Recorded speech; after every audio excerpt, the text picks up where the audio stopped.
操練身體少少益處，操練敬虔益處多多。以上嗰句説話意思係來自提摩太前書4章8節嘅。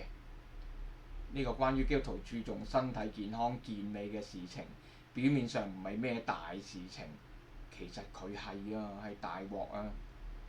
其實保羅講嗰句説話原本係冇否定操練身體嘅意思，因為之前佢先吩咐過要對付禁慾主義，將兩者其實係作為比較。保羅想強調對神嘅敬虔係要不斷操練，原文係現在式，正好似鍛鍊身體一樣咁樣去勞苦。敬虔呢個字係敬神似神，學像神嘅性情，按神嘅意思行事，負主嘅軛。有力嘅活出敬虔，來世嘅益處唔長論都可以，多數我哋都會知知地。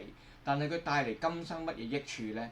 首先就係會有神嘅喜悅與同在，佢與你親密係實在。另外就係有聖靈充滿，出人意外嘅平安喜樂。第三就係有神蹟奇事追住佢哋啊！呢個係耶穌親自應許嘅傳福音嘅人會有嘅，敬虔嘅基督徒都會有嘅。既然保羅冇貶抑身體嘅操練，點解我哋要小心呢個潮流啊？因為迷惑唔喺教會外面，而係喺教會裡面。基督徒係天國之子，教會生活係鼓勵大家同心走天路。但係當我哋最有反應、拍手、稱讚、俾 like，全部都係指住呢啲嘢，證明事情已經起咗變化啦。基督徒大家聚集時，興趣係美食。鍛鍊身體、養生之道，呢個唔係道地，呢個係愛世界。使徒約翰話：人如果正在愛世界、愛父神嘅心，就正唔喺佢裏邊。原文兩個愛字都係現在式嘅。對基督徒嚟講，最大嘅迷惑係以為世界係中性，投入世界係多姿多彩，唔係㗎。約翰話唔係，耶穌話唔係。叫門徒要放低一切，當然包括世界先能做佢嘅門徒。